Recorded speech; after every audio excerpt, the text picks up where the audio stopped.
टंका भली एबे एटीएम रु बाहरिबो चाउल। नमस्कार मु योशी आपण देखुचंती ओडिया प्राइम टॉक। तेबे आसंतु नजर पकेबा संपूर्ण रिपोर्ट उपरे।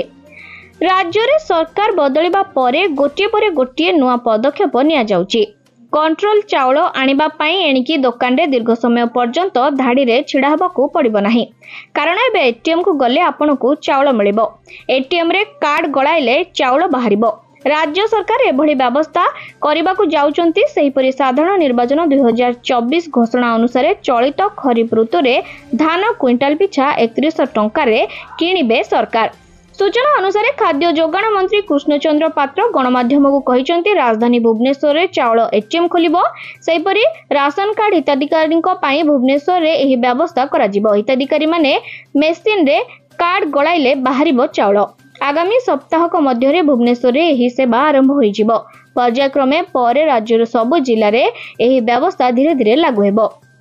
तेबे मंत्री श्री पात्र कहिसंती चाषींक ठारू धान क्विंटाल 3100 टंका रे किना जिवो।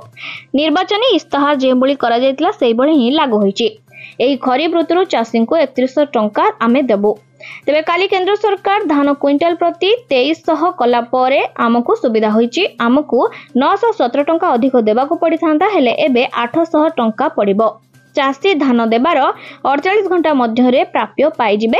जदि कोनोसी व्यक्ति कटनी छटनी करिवे तेबे एथिरे कोनोसी कटनी छटनी करा जिवो नाही। एभली कले जदि कोनोसी अभियोग आसे तेबे संपुक्त व्यक्ति को ऊपर कड़ा कार्यानुष्ठान मध्य निया जिवो नाही। तेबे सरकार जो पदक्षेप नबाकू जाउचंती एहाकु ने आपनकर मतामत कोन रहिछि जे एटा साधारण लोकंको पई लाभदायक हबो ना नै। आपनकर मतामत मु कमेंट माध्यम रे जणाइबा सहित एही परि देश विदेश रो सब खबर सर्वप्रथम पाए पई हम सहित जोड़ी होई रहंतु। देखाबो को वीडियो सहित। नमस्कार।